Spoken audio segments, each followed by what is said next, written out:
কায়সারকে দিয়ে শুরু করতে চাই। কায়সার ভাই, আলোচনা যাবার আগে আমি শশী থারুরের একটি মন্তব্য উল্লেখ করতে চাই। তিনি কয়েকদিন ধরে কথা বলেছেন, আজকেও কথা বলেছেন। তিনি বলছেন ভারতীয় কর্তৃপক্ষকে দায়ী করেছেন ভারতীয় কংগ্রেস নেতা শশী থারুর। তিনি বলেছেন এই বিব্রতকর পরিস্থিতি ভারত নিজেরাই ডেকে এনেছে। এক্সে দেয়া পোস্টে শশী থারুর লেখেন, এতে আশ্চর্যের কিছু নেই, এই লজ্জা আমরা নিজেরাই ডেকে এনেছি। এটি ভারতের জন্য লজ্জাজনক, এটি তিনি বলেছেন। কায়সার ভাই, আসলে আপনি কিভাবে দেখছেন যে ভারত আসলে কেন এই সময় এই বিষয়টি মানে সামনে নিয়ে আসলো? আপনি শশী থারুর প্রসঙ্গ যেটা বলেছেন সেটা যদি আপনি একটু বিশ্লেষণ করেন তাহলে সেখানেই সব উত্তরটুকু কিন্তু রয়েছে, যে সমস্যাটা তৈরি করেছে ভারত নিজেই, এবং এই সমস্যাটা কিভাবে এসেছে তার যদি আপনি একটু অ্যানালাইসিস করতে বলেন আমাকে, তাহলে আমি এখানে তিনটা শব্দ বলবো। একটা হলো যে উগ্র এক্সট্রিমিস্ট, আপনি ধর্মীয় উস্কানি, এবং এই ধর্মীয় উস্কানি এবং উগ্র এক্সট্রিমিস্টদেরকে আপনার কাছে নতজানু হয়ে যাওয়ার সরকার, এই তিনটাকে যদি আপনি একসাথে যোগ করেন তাহলে কিন্তু এই রেজাল্টটা আসছে এখানে।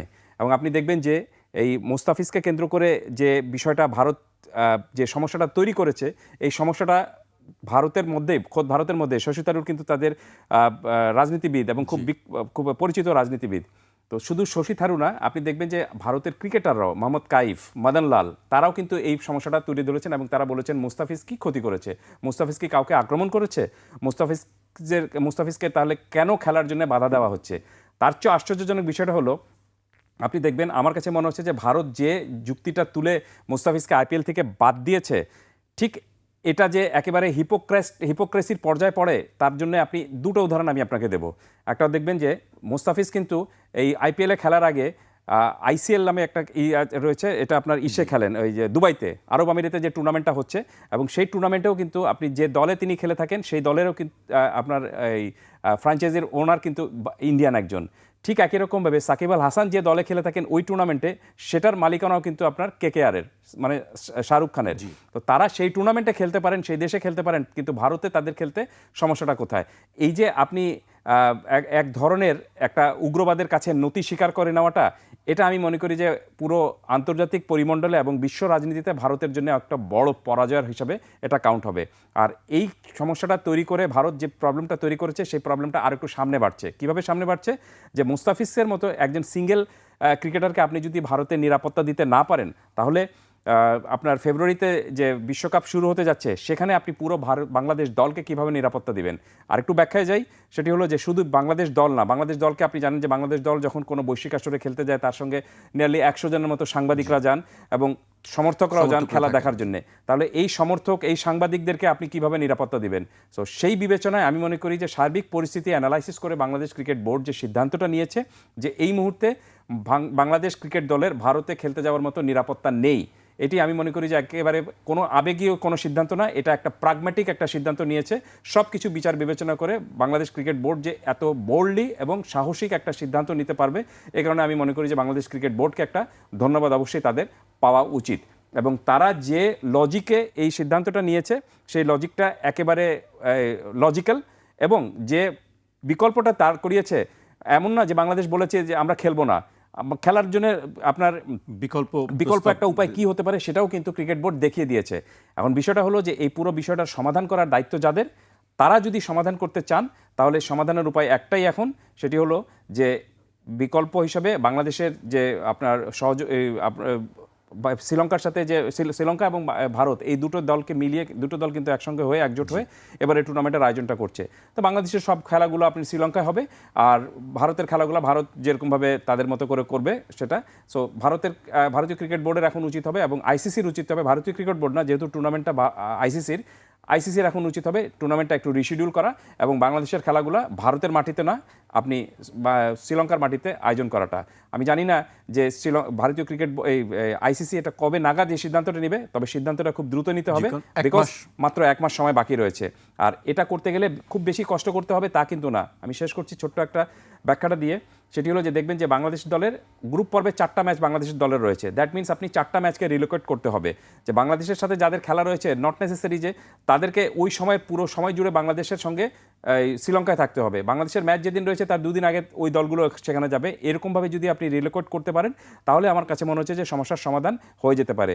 যদিও ভারত বলছে যে এখন এই সমস্যার সমাধান করাটা টাফ হয়ে যাচ্ছে, কারণ আপনি জানেন যে শিডিউল হয়ে গিয়েছে, অ্যাকোমোডেশন হয়ে গিয়েছে, লজিস্টিক সাপোর্টগুলো সবগুলা লকড করা হয়ে গিয়েছে, কোন হোটেলের টিম থাকবে সেটা আপনি আগাম সব সেট করে ফেলেছেন, ইভেন আপনি প্রোডাকশন কস্ট যেটা রয়েছে সেটাও ঠিক করে ফেলেছেন। সো সব কিছু মিলে এই সমস্যাটা সমাধান করাটা একটু টাফ হবে। প্রবলেমটা হলো যে এই সমস্যাটা যে তৈরি করেছে ভারত, এবং সেটা যদি সমাধান করার জন্য টাফ হয়ে থাকে, এটা সমাধান করতে হবে তাদেরকেই। জি, কায়সার ভাই চমৎকার বক্তব্য শুনছিলাম। আমি সাকিব আলীর কাছে আসতে চাই। সাকিব ভাই, ক্রিকেটের বাইরে অন্য কোনো কিছু কি আসলে আপনি দেখতে পাচ্ছেন? মানে শুধু কি মুস্তাফিজের কারণেই এই ঘটনাটি হয়েছে, নাকি আসলে যে কেউ থাকলেই এ ধরনের ঘটনা ঘটতে পারত? এটা অনেকেই বলেছেন এটা সৌম্য সরকার বা লিটন দাস ওরা যদি থাকতো তাহলে আসলে কিভাবে হতো। হ্যাঁ, আমি মনে করি যেটা যে হয়তো বা সৌম্য যদি এটা হতো বা লিটন যদি হতো তাহলে হয়তো বা এইটা হতো না। মানে তারা সৌম্যকে ঠিকই খেলতে দিত বা লিটনকে খেলতে দিত। আমি কেন এটা বলতেছি, এখন দেখেন এইটা কিন্তু পুরোপুরি রাজনৈতিক ইস্যু। আমরা যদিও গেমস নিয়ে বলছি, কিন্তু এটা রাজনৈতিক ইস্যু। আমি আপনাকে কয়েকটা উদাহরণ দিতে চাই, যে শুরু করি। সেটা হচ্ছে যে 1936 অলিম্পিক্সে জেসি ওয়েন্স হিটলার, আপনার মনে আছে?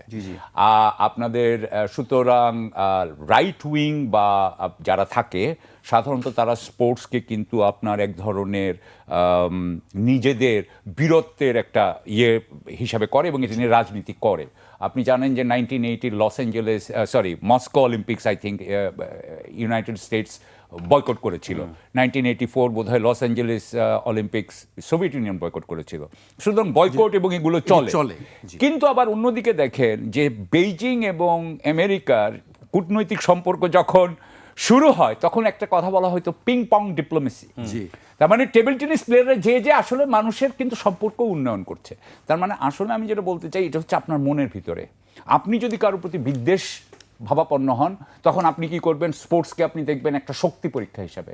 আর আপনি যদি মনে করেন আপনি যদি বন্ধু ভাবাপন্ন হন, আপনি যদি মনে করেন যে পৃথিবীর মানুষের মিলেমিশে থাকা উচিত, তাহলে আপনি কিন্তু সেটাকে একটা মিলেমিশে খেলার একটা, একসাথে আমরা খেললাম, একজন আরেকজনকে শ্রদ্ধা করলাম, জিতলাম বা হারলাম, এটা কোনো বিষয় না, এইভাবে দেখা উচিত। এখন আপনি আরেকটা জিনিস খেয়াল করবেন যে ইস্ট জার্মানি একসময় কিন্তু, যখন ইস্ট জার্মানি ছিল, তারা তখন কিন্তু অলিম্পিক্সের সবচেয়ে বেশি কিন্তু মেয়েদের বিশেষ করে মেডেলগুলো তারা পেত। এবং এটা পরে বের হয়েছে যে তারা কিন্তু আপনার এইটার পিছনে অনেক ডোপিং করত। মানে তাদের কাছে আসলে তারা আসলে মানে ওইটা বীরত্ব হিসাবে তাদেরকে দেখাইতে হবে। এইটাকে তারা আসলে ঠিক খেলা হিসাবে দেখতো না। কিন্তু we have to understand that. ইন্ডিয়ার ব্যাপারে যেটা হয়েছে যে ইন্ডিয়া তো অবশ্যই, ভারত ক্রিকেটে পৃথিবীর শ্রেষ্ঠ টিমের মধ্যে একটা, যদি শ্রেষ্ঠ হইতে পারে, এবং শ্রেষ্ঠ জন্য অস্ট্রেলিয়া এবং বোধহয় ইংল্যান্ডের সাথে তারা করে, ভাই আরো ভালো বলতে পারবেন আমার থেকে। সো তারা এটা করে। সো এইখানে তাদের যে সুপ্রিমেসিটা আছে, দেখেন এই সুপ্রিমেসিটাকে আপনি ব্যবহার করতে পারেন মানুষের মানে বন্ধুভাবাপন্ন পিং পং ডিপ্লোমেসির মতো, অথবা আপনি করতে পারেন যে আমরা একে আটকাবো বা একে আমরা খেলতে দিব না, যেটা পাকিস্তানের সাথে তারা করে। একটু আগেই ভাই বলতেছিলেন যে ওয়ার্ল্ড কাপে এখন পর্যন্ত আমরা ফাইনাল কোথায় হবে জানি না, কারণ পাকিস্তান খেললে এক জায়গায় হবে, কারণ ওইটা তখন ভারত আর হতে পারবে না। So see what they have done. এখন আপনি আমাকে বললেন, আপনি যে কোয়েশ্চেনটা শুরু করছেন সেখানে আসি।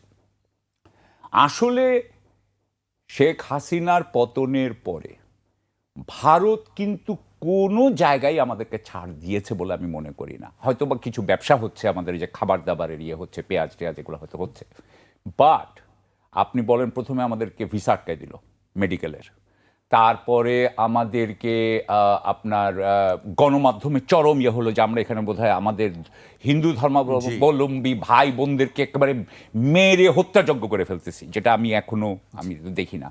তারপরে হলো গিয়ে আপনার আমেরিকার সাথে, আমার মনে আছে আমার এইখানেই আমি আর অনুষ্ঠানে একবার তখন বলছি আমেরিকা যখন ট্রাম্প আসবে তোমাদের দেখা যাবে, and you know there is going on.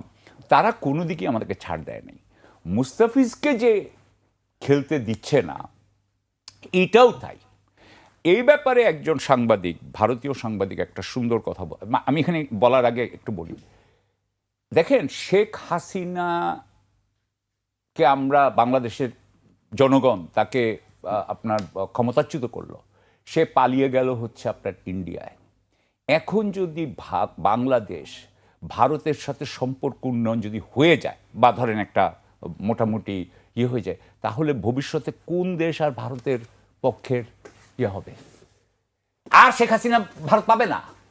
So this is the thing, this is their dilemma, যে অজিত দোভাল বা ওনাদের যে ডিলেমা, যে সিকিউরিটি কনসার্নে আমরা যেরকমভাবে আমাদের পক্ষের লোক চাই, আমরা যদি আমাদের পক্ষের লোককে চরমভাবে প্রোটেক্ট করতে না পারি, আমরা যদি আমাদের পক্ষের লোককে ক্ষমতাচ্যুত হওয়ার পর আবার বসাতে না পারি, তাহলে কিন্তু আমরা মনে করব যে আমাদের আর কোনো শক্তি নাই। আপনি জানেন, যেমন আমি একটা উদাহরণ দিয়ে বলতে পারি, ইরানের শাহ মোসাদ্দেক ফেলে দিয়েছিল, মানে মোসাদ্দেক হয়েছিল, তারপর মোসাদ্দেককে সিআইএ সরিয়ে দিয়ে আবার শাহকে বসিয়েছে। সো ইন্ডিয়ার, আমি এই জন্য দেখেন ওরা কিন্তু বলে আওয়ামী লীগকে ইলেকশনে আনতে হবে, এই যে জয়শঙ্কর সাহেব এসে ওইটা বলে গেলেন। সো বেসিক্যালি হচ্ছে যে this is there main problem. তারা শেখ হাসিনাকে আবার যতক্ষণ না ঢুকানো যাচ্ছে ততক্ষণ ওনাদের যেই শক্তির যে ভাবমূর্তি, এটা থাকতেছে না। আর ভাবমূর্তি যদি না থাকে তাহলে কিন্তু ওনারা এটা কন্ট্রোল করতে পারবেন না। সো এইটার একটা ইয়ে হচ্ছে মুস্তাফিজ, এবং এখানে এক ধরনের এইটার আরেকটা এইটার ব্যাখ্যা আছে, যেটা একজন ভারতের একজন সাংবাদিক দিয়েছেন, আমি আজকেই দেখলাম। সেটা হচ্ছে ওয়েস্ট বেঙ্গল ইলেকশন হবে কিন্তু মার্চ এপ্রিলে। ওয়েস্ট বেঙ্গলকে বিজেপি চায়, বিজেপি এটার জন্য অনেক ফাইট করতেছে বহু বছর ধরে, মমতাকে সরাইতে চায়। অমিত শাহ বোধহয় 2 দিন ধরে হোটেলে ছিলেন, আমি শুনলাম 29-30 হোটেলে ছিলেন।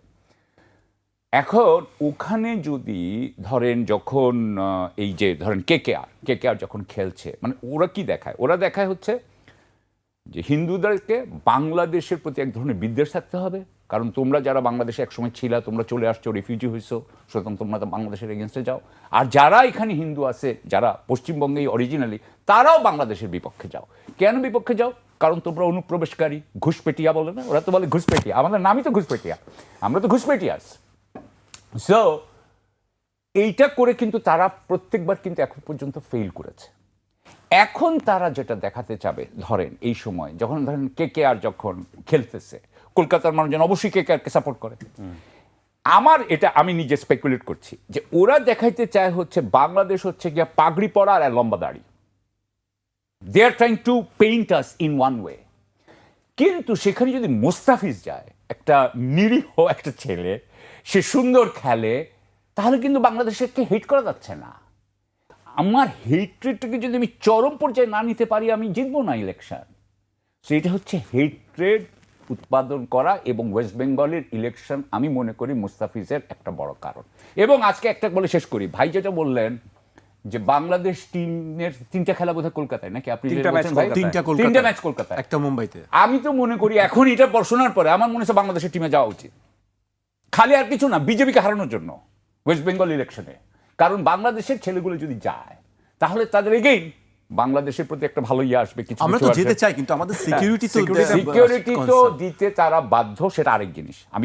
আমি আপনাকে 2 রকম কথা বলছি, একটা বলছি সিকিউরিটির কারণে যাওয়া উচিত না, কিন্তু আপনি যদি ওইটাও চিন্তা করেন, তাহলে কিন্তু এইটাও একটা আমাদের চিন্তা হচ্ছে যে আমরা তো চাই না যে বিজেপি যদি ক্ষমতায় আসে আমাদের জন্য সমস্যা হচ্ছে।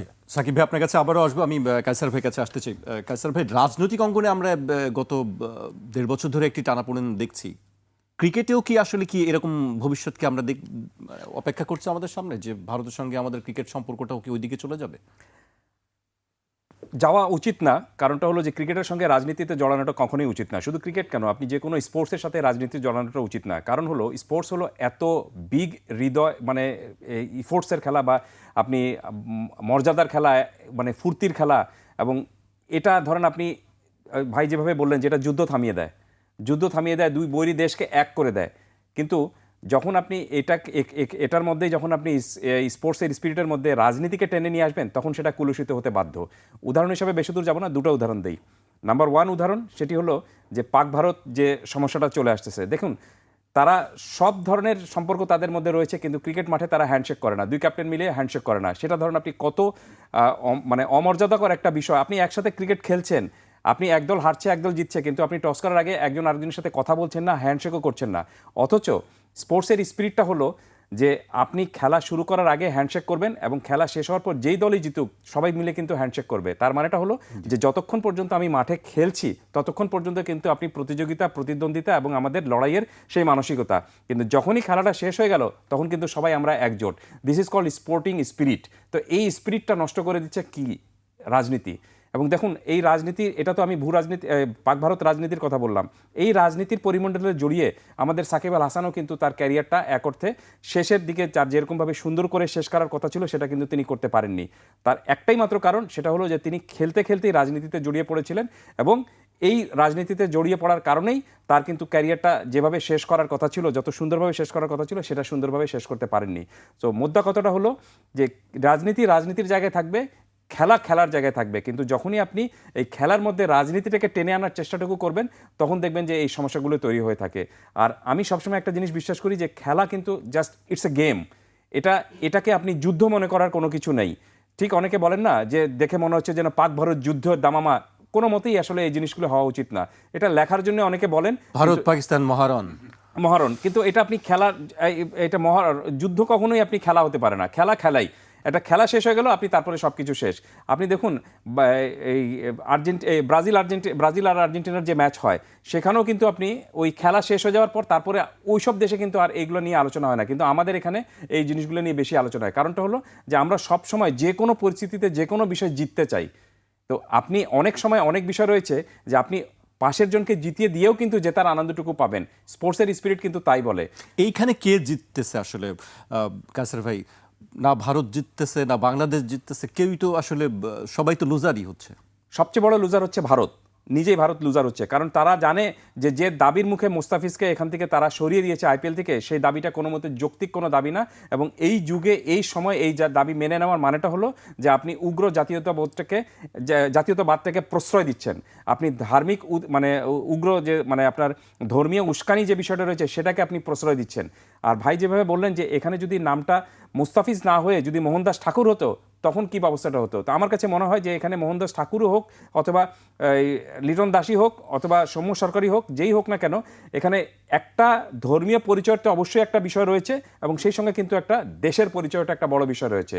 সো এখানে যেই যেত আমি মনে করি যে ভারত সেখানে বাধাটুকু দিত অবশ্যই।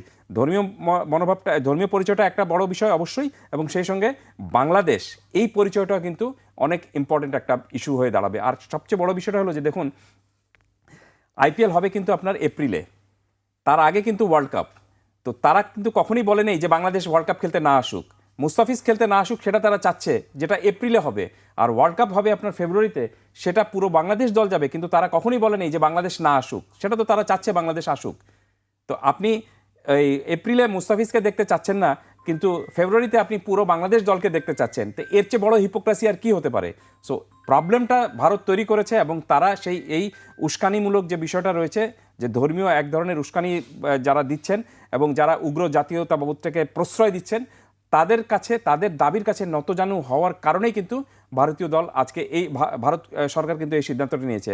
আর অনেকে বলছেন যে কী কারণে মুস্তাফিজকে মানা করা হয়েছে সেটা এখন পর্যন্ত ভারত আনুষ্ঠানিকভাবে জানায়নি।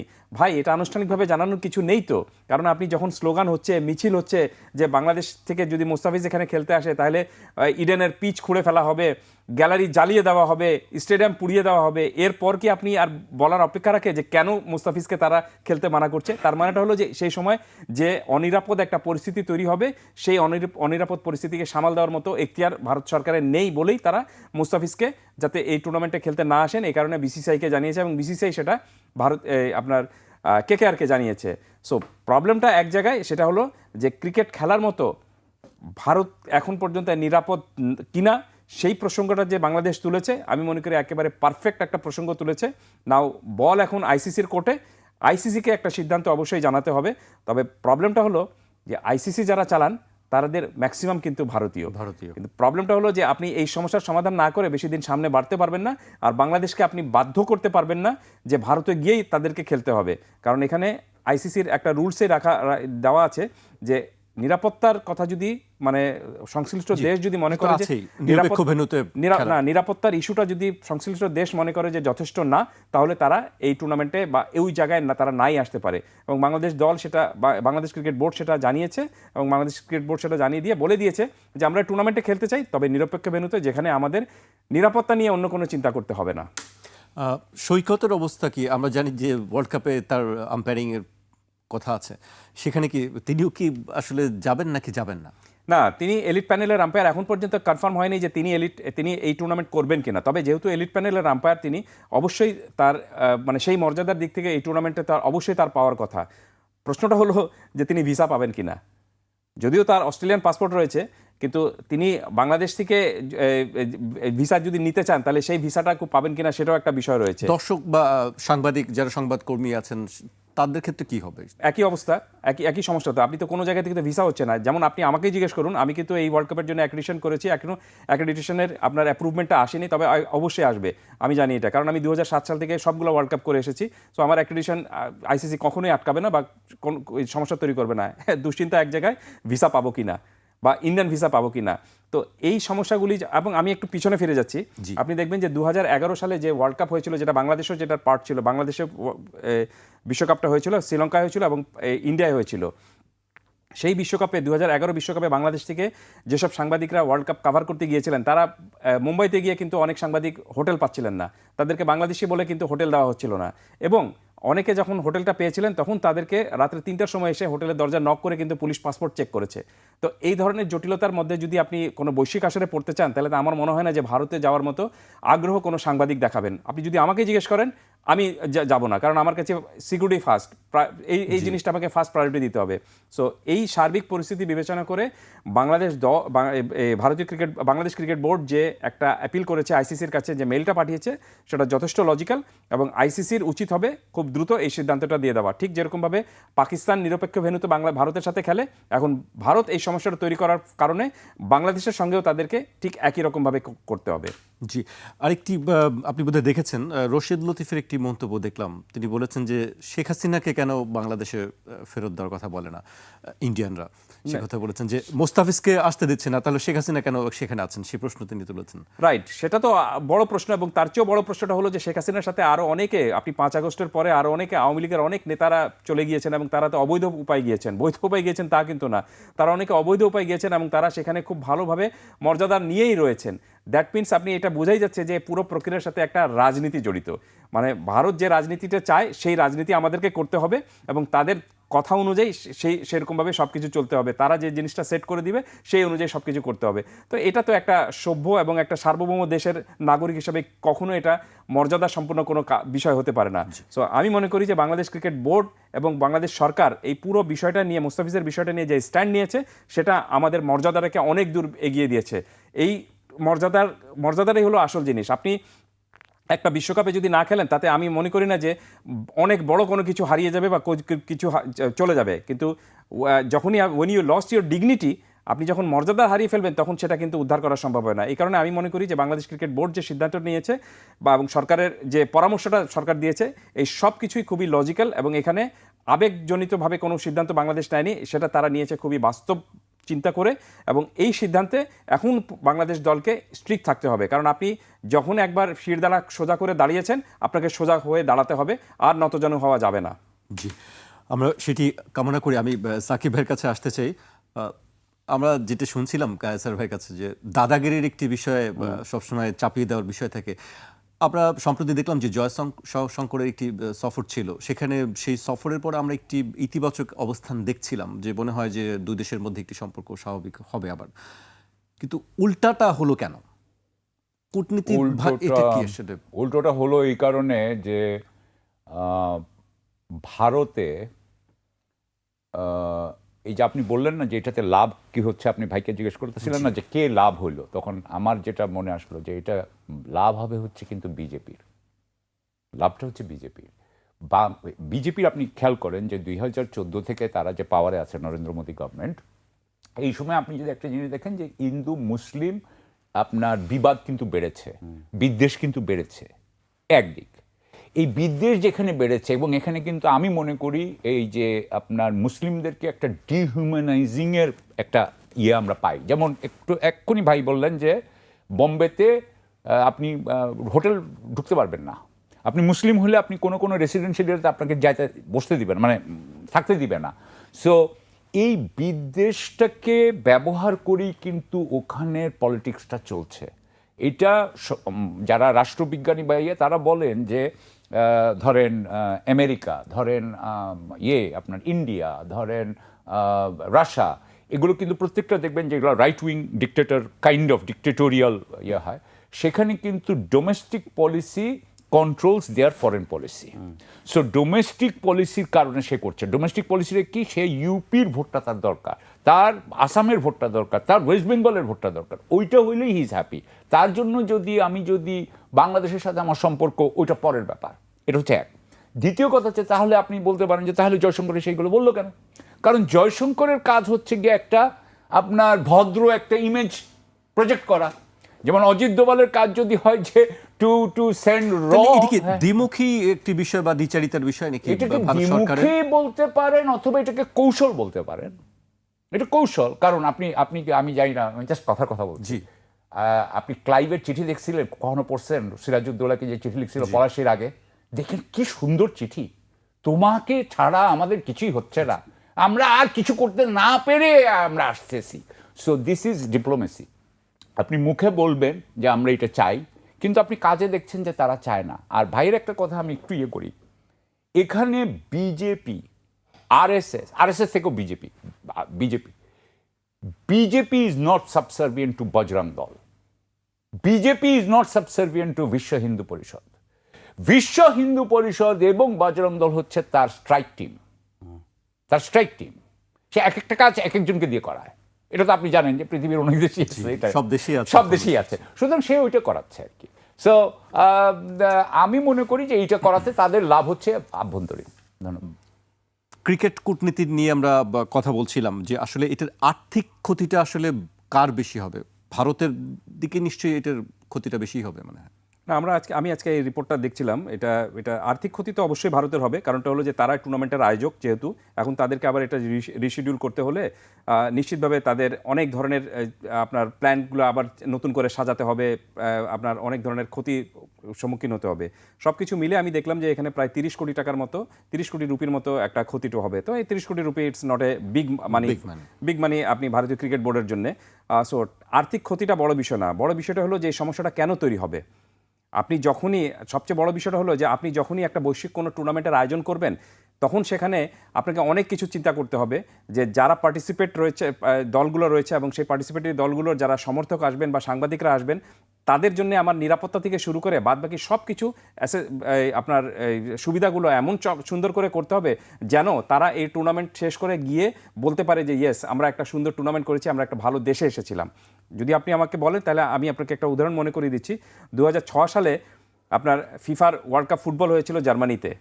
সেই সময় আমি সেই ওয়ার্ল্ড কাপটা কভার করেছিলাম জার্মানিতে, এবং তার আগে জার্মানিতে যেতে তেমন কেউ কিন্তু স্বাচ্ছন্দ্যবোধ তেমন করতেন না, কারণ পুরো পৃথিবীর সঙ্গে জার্মানিতে এক ধরনের আপনার বৈরী মনোভাব ছিল যে জার্মানিতে এখানে আপনার এক ধরনের ব্লু ব্লাডের একটা বিষয় রয়েছে, এখানে তারা বিদেশিদেরকে খুব একটা পাত্তা দেয় না। তো তারা সেই টুর্নামেন্টের আয়োজনটা করে পুরো সেই মনোভাবটাই বদলে দিয়েছিল। এত ফ্রেন্ডলি অ্যাটমসফিয়ার ছিল পুরো জার্মানি জুড়ে যে তাদের সেই বিশ্বকাপটা তাদেরকে পুরোপুরি আগের যে পুরো বাদবাকি পৃথিবীর সঙ্গে তাদের যে বৈরী মনোভাব একটা ছিল, সেই বৈরী মনোভাবটাই কিন্তু তারা চেঞ্জ করে দিয়েছিল। সো আমি মনে করি যে যখনই আপনি এই ধরনের কোনো বৈশ্বিক টুর্নামেন্টের আয়োজন যে দেশে করবেন, সেখানে এই ধরনের বিষয়গুলো থাকা উচিত ছিল। কিন্তু কেন এটা ভারত করে নেই, তার কারণটা হলো যে আপনি একটা শব্দ ইউজ করেছিলেন, দাদাগিরি। তারা সব কিছুর মধ্যে, এবং সেটা আপনি প্রতিবেশী দেশের সঙ্গে তারা সেটা বেশি করার জন্য একটু স্বাচ্ছন্দ্য বোধ করে, এবং সেই দাদাগিরি টেন্ডেন্সি দেখাতে গিয়েই তারা কিন্তু এই প্রবলেমগুলো তৈরি করে। আমার কথা হলো যে আপনি যখনই একটা বড় টুর্নামেন্টের আয়োজন করবেন, সেখানে তো আপনাকে এই বড় দিকগুলো কিন্তু চিন্তাটা করতে হবে। আর একটু আবার যোগ করি, সেটি হলো যেটি বলছিলাম, যে আমার মনে হয় যে ভারতীয় ক্রিকেট বোর্ড এই জিনিসটা হয়তো চিন্তা করতে পারেনি যে বাংলাদেশ দল এত কঠিনভাবে একটা প্রতিক্রিয়া দেখাবে। তারা এর আগেও আমরা দেখেছি যে এর আগেও তারা অনেক ধরনের, ভারত কিন্তু আপনি বাংলাদেশে সফরে আসার কথা ছিল কিছুদিন আগে, তারা সেই সফরটা কিন্তু ক্যান্সেল করেছে।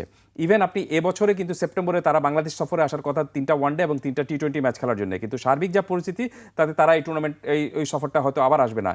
ইভেন আপনি বাংলাদেশের মেয়েদের একটা টুর্নামেন্টে যাওয়ার কথা ছিল ভারতে, সেই সফরটাও ক্যান্সেল হয়েছে। কারণটা হলো যে দু দেশের মধ্যে রাজনৈতিক সম্পর্কটাই এত বৈরী হয়ে গিয়েছে, এত তিক্ত হয়ে গিয়েছে, যেখানে আপনি স্পোর্টস দিয়ে কোনো কিছু সমাধান করতে পারবেন না। সো সমাধানের জায়গাটা কিন্তু ভাই যেভাবে বললেন যে সমাধানের জায়গাটা কিন্তু আপনি পররাষ্ট্র মন্ত্রণালয়, আপনি সেখান থেকে যদি ঠিক না হয় দু দেশের পররাষ্ট্র মন্ত্রণালয়, এবং দু দেশের এই যে মানে এক দেশ সম্পর্কে আরেক দেশের সঙ্গে যে একটা বৈরী মনোভাব চলে এসেছে, এই মানে কূটনীতিতে যখনই আপনি একটা ভালো একটা পর্যায়ে না আসবে, যখনই আপনি ইতিবাচক পর্যায়ে না আনতে পারবেন, ততক্ষণ পর্যন্ত আপনি হয়তো খেলবেন, কিন্তু ওই যে ওইরকম হবে যে আপনি হ্যান্ডশেক করবেন না। তো ওই খেলায় কোনো লাভ নেই যে খেলায় আপনি একজন আরেকজনের চেহারা দেখতে চান না, কথাই বলতে চান না, শুধুমাত্র টস করে আপনি খেলায় নেমে গেলেন, একজন আরেকজনকে হারানোর জন্য চলে গেলেন। কিন্তু খেলা সেটা বলে না, খেলা কিন্তু সেটাই বলে যে আপনি এখানে খেলবেন, দু দলের কোনো এক দল জিতবে, কিন্তু আনন্দটুকু পাবে যারা এখানে জয়ী হয়েছে তারাও আনন্দটুকু পাবে, এবং যারা হেরেছে তারাও জয়ী পাবে, এবং সবচেয়ে বড় আনন্দ পাবে যারা খেলাটা দেখতে আসছে। সো এই খেলার মর্যাদাটাকে আমি মনে করি যে এটার মধ্যে যখনই আপনি রাজনীতিটাকে ইনপুট করে দিয়েছেন, তখনই এটার বিষ বাষ্পটুকু ছড়াতে শুরু হয়েছে আর কি। এর আগেও আমরা দেখেছি, আমি একটু ব্যাখ্যা যাচ্ছি, এর আগেও আমরা দেখেছি কিন্তু অনেক টুর্নামেন্টে আপনি দেখবেন যে বৈশ্বিক আসরে অনেকে বয়কট করেছেন বা অনেকে আপনি খেলতে যাননি। আপনি 1996 সালে যে একটা টুর্নামেন্ট হয়েছিল, ওয়ার্ল্ড কাপ ক্রিকেট হয়েছিল, যেটা শ্রীলঙ্কা, ভারত এবং পাকিস্তান 3 দেশ মিলে উপমহাদেশে প্রথমবারের মতো ওয়ার্ল্ড কাপ ক্রিকেট হয়েছিল। সেই টুর্নামেন্টে কিন্তু অস্ট্রেলিয়া শ্রীলঙ্কায় খেলতে যায়নি, কারণ তামিলদের সাথে তখন যুদ্ধ চলছিল, এবং অস্ট্রেলিয়া বলেছিল যে তারা এখানে নিরাপদ অনুভব করছে না, দেখে যায়নি। ওয়েস্ট ইন্ডিজও কিন্তু যায়নি। তাতে অস্ট্রেলিয়ার কেমন কোনো ক্ষতি হয়নি, হয়তো 2টা পয়েন্ট তারা হারিয়েছিল, কিন্তু সেই বিশ্বকাপে অস্ট্রেলিয়া ফাইনালে পর্যন্ত খেলেছিল। আরেকটু পরে আসি 2003 বিশ্বকাপে, যেটা হয়েছিল জিম্বাবুয়ে এবং কেনিয়াতে। সেখানেও কিন্তু ইংল্যান্ড খেলতে যায়নি, কেনিয়াতে খেলতে যায়নি। কারণটা হলো যে তারা বলেছিল এখানের হিউম্যান রাইটসটা ঠিক নেই, এবং জিম্বাবুয়েতে খেলতে যায়নি নিউজিল্যান্ড, এই একই লজিক দেখিয়ে যে নিরাপত্তা পরিস্থিতি ঠিক ছিল না। সো নিরাপত্তা পরিস্থিতি যদি ঠিক না থাকে তাহলে, এবং আপনি যদি নিজেকে যথেষ্ট নিরাপদ বোধ না করেন, তাহলে আমি মনে করি যে সেখানে খেলতে যাওয়ার কোনো মানে নেই। কারণ আপনি যদি সেখানে খেলতে যান, তো ব্যাট বলের ক্রিকেট কি খেলবেন যখন মনে হবে যে আমাকে বের হওয়ার সময় কে নিরাপত্তা দিবে, বা আমি কোথাও হোটেলে খেতে গেলে খেতে পারবো কি না, যে প্রবলেমে পড়েছিল কিছুদিন আগে কিন্তু পাকিস্তানও। সো একই রকমভাবে ভারতের এই প্রবলেমটা ভারত নিজে তৈরি করেছে, এবং তারা যদি এটার খুব দ্রুত সমাধান করতে না পারে, তাহলে আমি মনে করি যে এই বিশ্বকাপে, টি-20 বিশ্বকাপে চ্যাম্পিয়ন যে দলই হোক, ভারত অনেক আগে হেরে গেছে। সেটি তো নিশ্চয়ই, খেলার আগেই ভারত হেরে গেছে খেলায়। আরেকটি বিষয় আমি আপনার কাছে জানতে চাই যে আসলে আপনি বলছেন যে পয়েন্ট দিয়ে দেওয়ার বিষয়টি, বাংলাদেশের ক্ষেত্রে কি এরকম আসলে ওয়াকওভার দিয়ে দেওয়ার কোনো বিষয় কি নিয়ম আছে কি? না, এটা অনেক দূরের বিষয়। আমি মনে করি না যে সেটা পয়েন্ট দিয়ে দেওয়ার বা ওয়াকওভার দিয়ে দেওয়ার কোনো কিছু রয়েছে। কারণটা হলো যে 4টা ম্যাচ যখন একই ভেন্যুতে হবে, আপনি 4টা ম্যাচে যদি না খেলেন, তাহলে তো আপনি এমনি স্ক্র্যাচ, টুর্নামেন্ট থেকে আপনি বাদ পড়ে যাবেন এটার জন্য। সবচেয়ে বড় বিষয়টা হলো যে ওদিকে আমাদের যাওয়ারই দরকার নেই, আমাদের সামনে বিকল্প ব্যবস্থা রয়েছে। আপনি শ্রীলঙ্কায় আমরা খেলবো, আমরা ভারতে খেলবো না। আমরা ভারতে খেলবো না, আমাদেরকে শ্রীলঙ্কায় আমরা খেলবো। আমাদের সিকিউরিটি পারপাসের জন্য আমরা সেখানে যেতে রাজি নই। অনেক লজিক্যাল পয়েন্ট রয়েছে। জাস্ট এই কারণেই আপনি পাকিস্তান কিভাবে খেলছে, পাকিস্তানকে তো ভারত ডাকছে না যে সেখানে খেলতে হবে। আইসিসি কি আমাদের অনুরোধ মানবে? আপনি কি মনে হয়? অবশ্যই মানা উচিত, আমি মনে করি মানা উচিত। আমরা চাই যে মানা উচিত, কিন্তু শেষ পর্যন্ত যদি মানে কোনো সেখানে ক্ষেত্রে বিকল্প কি আসলে? না, এটা দ্বিতীয় কোনো বিকল্প নেই। আমি মনে করি না যে সেখানে বিকল্প কোনো কিছু রয়েছে। বিকল্প একটাই, যে বাংলাদেশ যেহেতু ভারতে খেলতে চাচ্ছে না সিকিউরিটি রিজনে, অতএব বাংলাদেশ দলকে যেখানে খেলতে চাচ্ছে সেটার জন্য, এমন তো না যে আমরা বলছি যে আমরা আরব আমিরাতে খেলবো। আপনি ভেন্যু কিন্তু রয়েছেই, আপনি শ্রীলঙ্কায় ভেন্যুটা রয়েছে, যা শুধু শ্রীলঙ্কায় যারা রয়েছেন তাদেরকে আপনি এখানে নিয়ে আসেন, আর বাংলাদেশকে শ্রীলঙ্কায় নিয়ে যান, তাহলে কিন্তু সমস্যার সমাধান হয়ে যাবে। আর তার চেয়েও বড় বিষয়টা হলো যে সমস্যাটা তো বাংলাদেশ তৈরি করেনি, সমস্যাটা ইন্ডিয়া তৈরি করেছে। এখন সমাধানটা আইসিসিকে করতে হবে, ইন্ডিয়াকে সাথে রেখে। আর সবচেয়ে বড় বিষয়টা হলো যে আপনি যখনই, যেটা একটু আগে বললাম, যে আপনি যখনই ক্রিকেট খেলতে যাবেন, সেখানে যদি মাথায় চিন্তা থাকে যে বাইরে গ্যালারিতে আপনার বাজে স্লোগান হচ্ছে, অথবা আপনি বাইরে বলেই তো দিয়েছে যে মুস্তাফিজ খেলতে গেলে উইকেট পিচ জ্বালিয়ে দেবো, স্টেডিয়াম জ্বালিয়ে দেবো, তো বাংলাদেশ খেলতে গেলে তো আরও অনেক বড় কিছু জ্বালিয়ে দেওয়ার বিষয়টুকু রয়েছে। সো এই আসপেক্টে আমি মনে করি যে এখানে আর মানে ইফস অ্যান্ড বাটস কোনো কিছু নেই।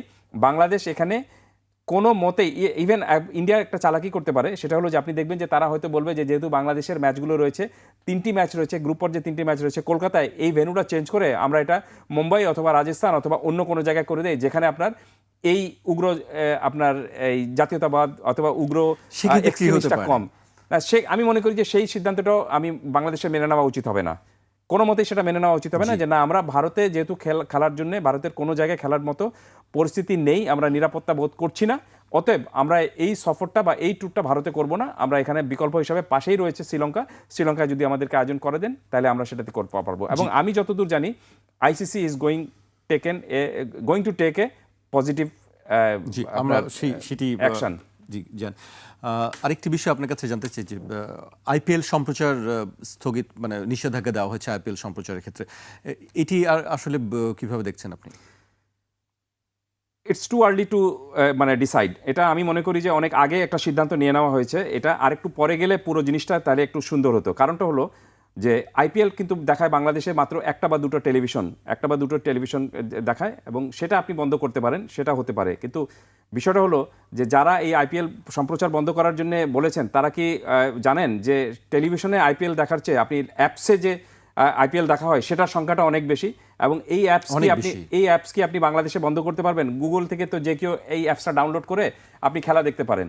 সো সেটা আমার কাছে মনে হচ্ছে যে এই বিষয়গুলো একটু সিদ্ধান্ত নেওয়ার আগে আরেকটু চিন্তাভাবনা করে এবং আরও একটু সময় নিয়ে তারপর যদি সিদ্ধান্তটা আসতো তাহলে খুব ভালো হতো। কিন্তু আপনি যখনই কোনো একটা সিদ্ধান্ত খুব দ্রুততার সঙ্গে নিতে চাইবেন, তখন দেখবেন যে সেখানে এক ধরনের জটিলতা তৈরি হবে। আর যদি আপনি আইপিএল বন্ধ করতে চান, তাহলে স্টার প্লাস বন্ধ করবেন না কেন? আপনি স্টার জলসা বন্ধ করবেন না কেন? তো সেগুলো বন্ধ করা উচিত যদি আপনি সেটাই বন্ধ করতে চান। সো সব কিছুর মধ্যেই যদি আপনি একটু চিন্তাভাবনা করে আবার আরেকটু মানে রিয়েলিস্টিক ওয়েতে যদি চিন্তাভাবনা করে সিদ্ধান্ত নেওয়া যায়, তাহলে দেখবেন যে আপনি সেই সিদ্ধান্ত নেওয়ার ক্ষেত্রে এগিয়ে থাকবেন। জি, চমৎকার বক্তব্য শুনলাম আমরা কায়সার ভাইয়ের কাছ থেকে। আমি দাদাগিরির পর একটু মোড়লগিরির বিষয় নিয়ে একটু আলোচনা করতে চাই, ভেনেজুয়েলার প্রসঙ্গটি তুলতে চাই সাকিব ভাইয়ের কাছে। মানে আমেরিকা আসলে এই সময় আমরা সবাই জানি যে শুনছি যে তেলের জন্যই মূলত তার সম্পদটাই কাল হয়ে গেছে ভেনেজুয়েলার। মানে এই বিষয়টিকে আপনি কিভাবে দেখছেন? আমেরিকার আমি যেভাবে দেখছি সেটা হচ্ছে যে আমেরিকা রাইট নাও, এগেইন আমি একটু আগে বলেছিলাম যে ডোনাল্ড ট্রাম্পও কিন্তু ডোমেস্টিক কারণে কিন্তু ফরেন পলিসি চালায়। তো ডোমেস্টিক প্রবলেমটা হচ্ছে যে আমেরিকা এখন পার ইয়ার $2 ট্রিলিয়ন ডেফিসিট আছে। ট্রেড বিল ওরা ওদের ট্রেজারি বিল বিক্রি করতে হয়। তো $2 to $3 ট্রিলিয়ন প্রতি বছর বিক্রি করা কিন্তু অনেক কঠিন। সো দে নিড, আমি কিছুদিন আগে কথা বলছিলাম, কিন্তু ওরা বলছে, একজন ইকোনমিক এক্সপার্ট সে বলতেছে যে একটা সরকারেরও কিন্তু ব্যালেন্স শিট আছে, সরকারেরও কিন্তু আপনার অ্যাসেট থাকে। তাহলে এখন সরকার বোধহয় চাচ্ছে যে ওই যে ভেনেজুয়েলার তেলটা আছে না, এটা হবে হচ্ছে গিয়ে তার আপনার অ্যাসেট। সে যদি এটা কোনোভাবে এটাকে অ্যাসেট দেখাইতে পারে, তাহলে কিন্তু তার ইকোনমিক সিচুয়েশন একটু বেটার হবে। আমেরিকাকে মহান করার কথা তিনি বলেছেন। আমেরিকাকে মহান তো করতেছেন না, কিন্তু এটা ডাকাতি হচ্ছে, আসলে তো এটা ডাকাতি হচ্ছে। ডাকাতি করে উনি নিজের ব্যালেন্স শিট ঠিক করতে চাচ্ছেন। এবং অনেকে বলে, এখন যেটা বলছে যে ভেনেজুয়েলা অ্যাটাক করে, এই যে আপনি জানেন যে কিন্তু রিফাইনারিগুলো খালি পড়ে রয়েছে আপনার টেক্সাস এবং লুইজিয়ানাতে যে রিফাইনারিগুলো, কারণ রিফাইনারিগুলো তৈরি করা হয়েছে 1950-এর দশকে। এই রিফাইনারিগুলো যেই তেল ব্যবহার করে সেটা কিন্তু হচ্ছে ওই ভেনেজুয়েলান তেলের মতো। তারা কিন্তু ওই যে শেল অয়েল যেটা ছিল, that they can't refine. So shale oil, তারা কিন্তু শেল অয়েল প্রচুর প্রডিউস করে, কিন্তু শেল অয়েল দিয়ে তাদের রিফাইনারিগুলো বসে থাকে। সো সে রিফাইনারিগুলোকে চালানোর জন্যও কিন্তু তার এই ভেনেজুয়েলার তেল দরকার। থার্ড আমি যেটা বলবো সেটা হচ্ছে গিয়ে যে আপনি জানেন যে ডোনাল্ড ট্রাম্পের ভিতরে ডোমেস্টিক্যালি এপস্টিন ফাইল বলে একটা ঘটনা চলছে, যে ওর ভালো ফার্স্ট নেমটা ভুলে যাচ্ছি, যাই হোক, এপস্টিন ছিল একজন আমেরিকান, জুইশ আমেরিকান, যে আপনার বলা হচ্ছে যে এটা কিভাবে বলবো, আন্ডার এজ মেয়েদেরকে সে খুব পাওয়ারফুল লোকদেরকে একসাথে করত, এবং এটার পিছনে মোসাদ ছিল বলে বলা হয়। এইটা ডোনাল্ড ট্রাম্প যখন ইলেকশনের সময় বলেছিলেন যে আমরা এপস্টিন ফাইল সবাইকে বলে দিব, কারণ এটা ডেমোক্রেটরা করেছে। কিন্তু এখন উনি আর এটা প্রকাশ করতে চাচ্ছেন না, কারণ Epstein file is a big issue. এবং এখানে একজন, আমি সেদিন দেখলাম যে এক মহিলা, তার মুখ ব্লার্ড, কিন্তু সে ডোনাল্ড ট্রাম্পকে রেপের অ্যাকিউজ করছে সে। যাই হোক, সো ব্যাপারটা হচ্ছে যে এপস্টিন যখন তার একটা বিরাট প্রবলেম আপনার ডোমেস্টিক পলিসিতে, তখন সে মানুষের সরাবে কীভাবে, মনোযোগ সরাবে কীভাবে? মনোযোগ সরানোর জন্য তার আছে কিন্তু ভেনেজুয়েলা। আরেকটা কথা হচ্ছে যে দেখেন এখন কিন্তু সে, এবং কেন আমি এটা বলছি, এখন সে বলতেছে, আপনি দেখছেন কিনা জানি না, যে আজকে কিন্তু সে কলম্বিয়াকে থ্রেট করছে, সে মেক্সিকোকে থ্রেট করছে, কিউবাকে থ্রেট করেছে, তারা as a matter of fact গ্রিনল্যান্ডকে থ্রেট করছে। তাহলে গ্রিনল্যান্ডও নিবে। এবং আমি একটু কয়েকদিন আগে একটু শুনছিলাম, আমাকে কোন আমেরিকান কমেন্টেটর বলতেছিল যে they might even threaten Canada. So what is এটা হ্যাপেনিং, কনসিকুয়েন্সটা কি আসলে? কনসিকুয়েন্স, যারা আপনার এই সমস্ত জায়গায় থাকে, যারা খুব বড় লোক হয় এবং যারা সারা জীবন এইভাবে, এবং আমেরিকাতে বিশেষ করে অন্য দেশেও থাকতে পারে, তারা আসলে কনসিকুয়েন্স চিন্তা করে না। তারা বলে আমি এটা করে ফেললাম, পরে দেখা যাবে, পরে আর যদি কিছু না হয় মেরে ফেলবো, বা তাকে পয়সা দিয়ে দিব, পয়সা দিব নাহলে মেরে ফেলবো। আমিও যে থাকবো এটাও তো নিশ্চয়তা হ্যাঁ, নেই, হ্যাঁ। আমিও যে থাকবো এটাও তো নিশ্চয়তা উনারা নেই। মনে করেন উনারা থাকবেন। আমি গতকালকে একজন, যে আপনি জানেন যে বিলিয়নিয়ারদের যে প্রত্যেকের যে বাংকার আছে, আপনি কি জানেন যে বিলিয়নিয়ারদের কিরকম প্রাইভেট সিকিউরিটি ফোর্স আছে?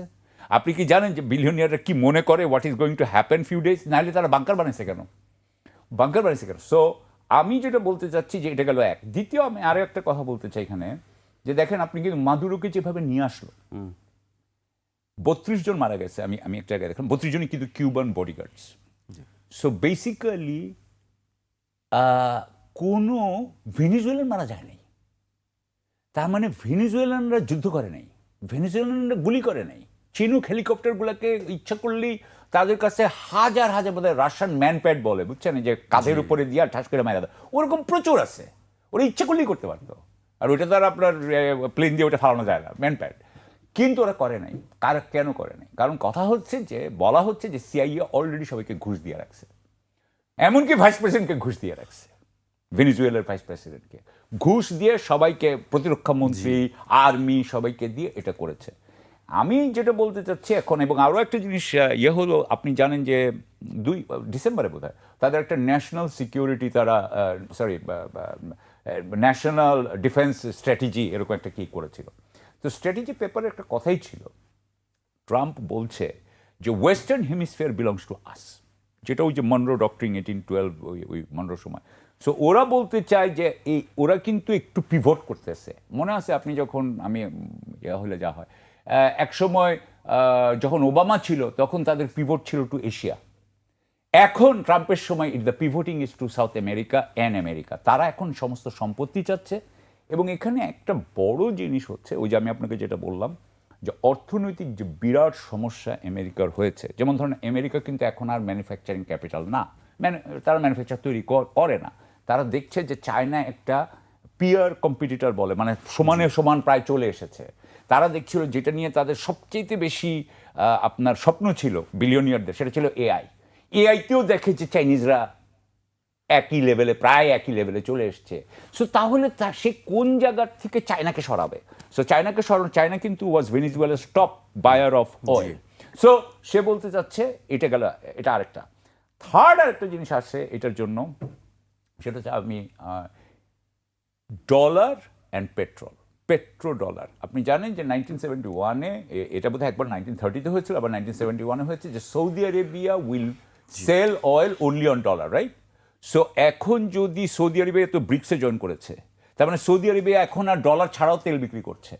সো এখন ভেনিজুয়েলাও কিন্তু ডলার ছাড়া তেল বিক্রি করছিল, হ্যাঁ, এবং তার খুব ব্যবসা হচ্ছিল। আমেরিকা চায় না যে ডলার ছাড়া ব্যবসা হোক, বিশেষ করে তেলের ব্যবসা হোক। সৌদি আরবকেও কিন্তু, আমি এটা বলে শেষ করব, যে এখানে এটাও বলা হচ্ছে যে সৌদি আরব কিন্তু সে এখনও অ্যাটাক করে নাই, জানি না করবে কিনা, বাট ভেনিজুয়েলাকে অ্যাটাক করে সে তার পেট্রো ডলারের একটা ব্যবস্থা করলো। আর ফাইনাল কথা আমি বলে শেষ করব, কারণ কূটনৈতিক ইয়ের মধ্যে অনেক ফ্যাক্টর থাকে। আপনি জানেন কিনা জানি না যে গত 10 দিন আগে বিবি নেতানয়াহু কিন্তু ওয়াশিংটনে ছিল। অ্যান্ড বিবি নেতানয়াহুর যেটা মেইন যেটা হচ্ছে যে they have to attack Iran again, they will attack Iran within probably a month, এটা ইরানিয়ানরা জানে। সো সেটার একটা প্রিকারসার, মানে ভেনিজুয়েলা, আমার ইয়েতে যেই কিউবা আর ভেনিজুয়েলা দুইটাই তো দেশ ছিল যেগুলো অ্যান্টি, মানে ইউএস এর সাথে একটু এক ধরনের ইয়ে করে, হস্টাইল, তো তাকে আমি সরাই দিলাম। সো এইখানে ইরান ওয়াজ এখানে একটা কথা হচ্ছে কি, যে ইরান যদি অ্যাটাক করা হয় তখন হরমুজ প্রণালী কিন্তু বন্ধ হয়ে যাবে। হরমুজ প্রণালী বন্ধ হলে তখন কিন্তু আমেরিকা কিন্তু ওই সময় তেল পাবে না, তাহলে ওই তেলগুলো এখন ভেনিজুয়েলা থেকে আসবে। সো আমি আপনাকে নানানভাবে বলার চেষ্টা করলাম। চমৎকার, আপনাদের দুজনের বিশ্লেষণ আমরা শুনলাম। আমি কায়সার ভাইয়ের কাছে খুব সংক্ষেপে একটু শুনতে চাই, শেষ পর্যায়ে চলে এসেছি আমরা। বাংলাদেশ ক্রিকেট বোর্ড কি আসলে তার সঠিক পথে আছে?